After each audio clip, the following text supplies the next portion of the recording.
Hi guys, today we're going to start by shutting off our ink, shutting off our power, and unplugging our printer from the power outlet. But we're going to be showing you how to clean and replace a gutter on one of our BestCode continuous inkjet printers. So here we have our print head. We'll put it in a vise. If you don't have a vise, just make sure you're on a flat surface. Very easily, we just remove these two screws here. And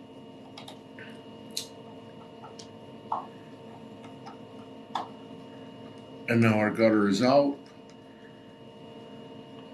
In this video, I'm just showing you how to clean it, but it's the same thing. All you would have to do is pull that little tube off. Here we're just going to take a pick or a screwdriver and pull out this rubber seal.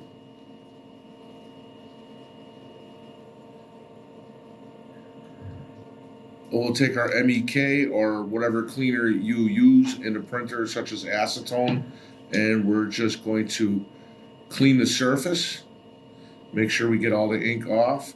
We're going to focus on both of the holes here, the one that goes up to the tube for the vacuum and the one for the inlet where the ink would go in. Once you have ink going in and out of both of those holes, that's about it for cleaning it.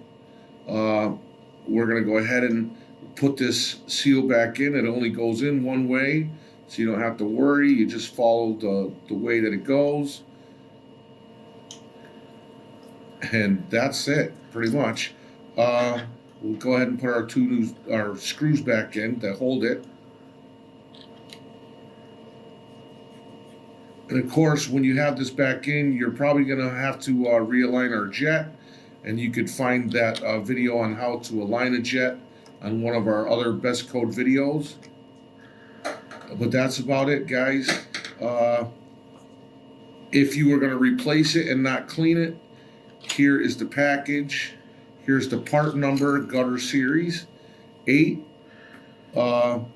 And it would come with the whole plate. If you choose to change the plate, go ahead. If not, all you have to do is replace the gutter. But that's how we do that. And I thank you very much.